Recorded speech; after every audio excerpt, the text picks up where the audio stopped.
How to turn what you love into what pays you. Here's the biggest lie ever told about pursuing your passion.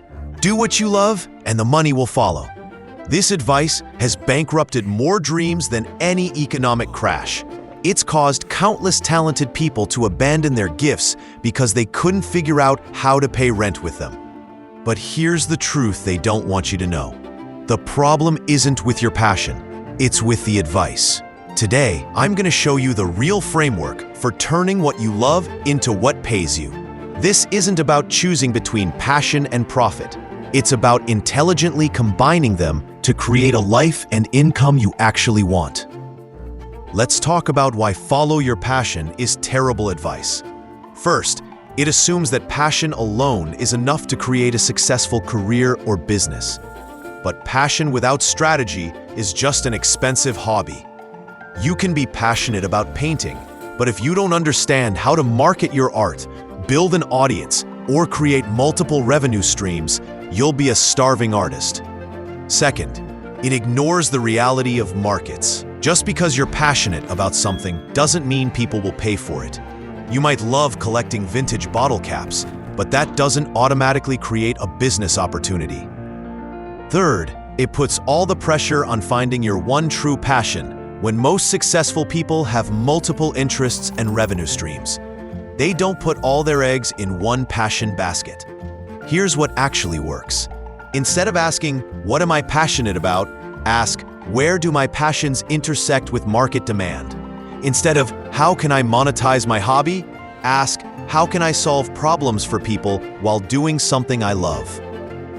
The most successful passion-based businesses aren't built on passion alone. They're built on the intersection of passion, skill, and market demand. This is what I call the sweet spot strategy.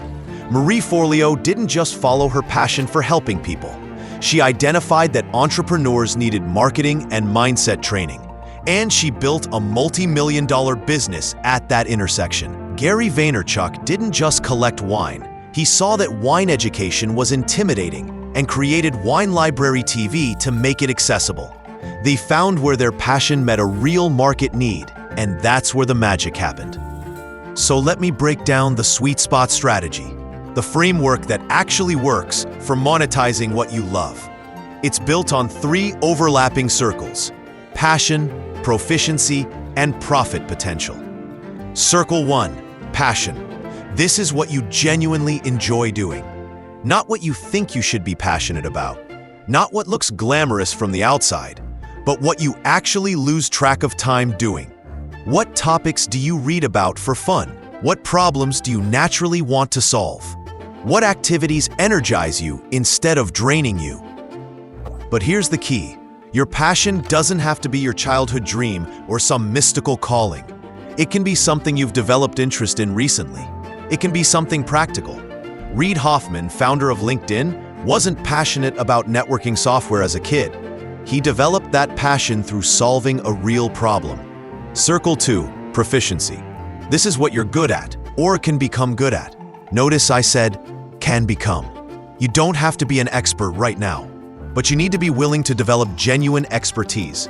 Markets pay for results, not passion. You need to be able to deliver value better than alternatives. The good news is that with focused effort, you can develop proficiency in almost anything. The internet has democratized learning. You can become world-class at something in 2 to 3 years of dedicated practice. Circle 3, profit potential. This is where market demand exists. Are people already paying for solutions in this area? Are there businesses serving this market? Can you identify underserved segments or unmet needs? Here's the secret. You don't need to create an entirely new market. It's actually better to enter an existing market with a new angle, better execution, or underserved niche. The sweet spot is where all 3 circles overlap. That's where you'll find passion projects that actually pay. That's where you can build something sustainable that feeds both your soul and your bank account. Let me give you a real example. A friend of mine loved fitness and was good at motivating people, but the general fitness market was saturated, so she found her sweet spot.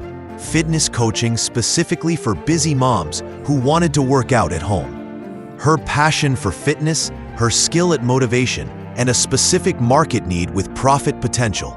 Another example, someone passionate about cooking, who was great at simplifying complex recipes, found their sweet spot, creating meal prep guides for college students, a specific market willing to pay for simple, healthy meal solutions.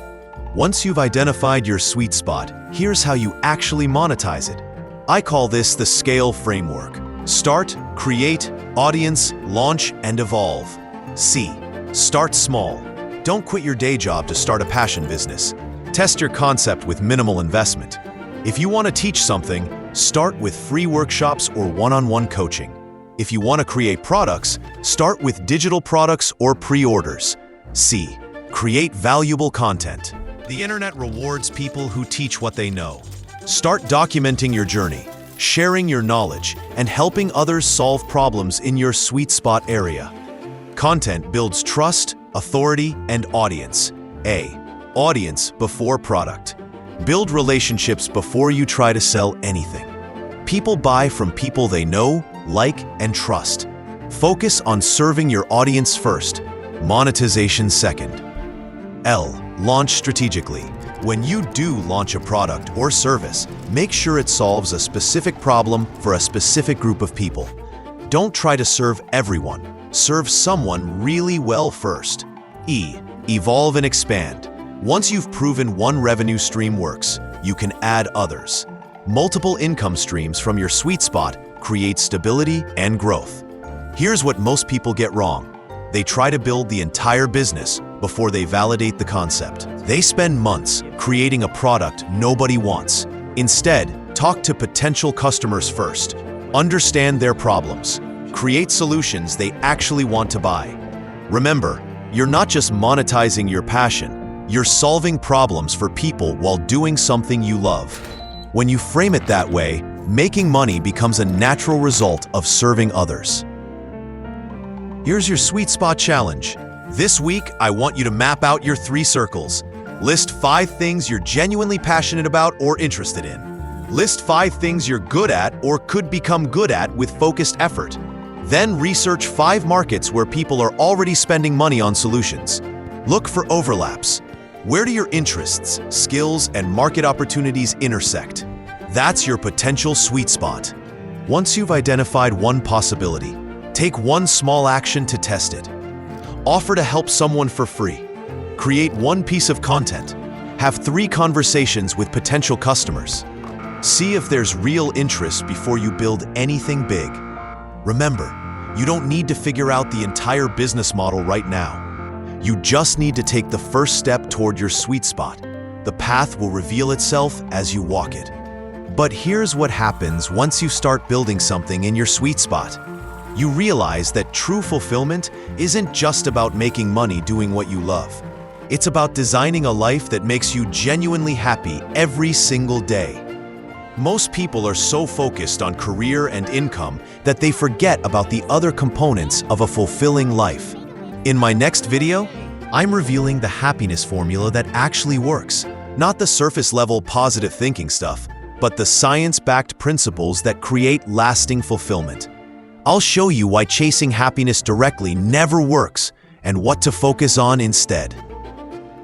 If you've ever achieved a goal and then thought, "Is this it?" or felt empty after reaching something you thought would make you happy, this next video will change everything. Hit subscribe and that notification bell, because what I'm about to share is the difference between temporary pleasure and lasting satisfaction.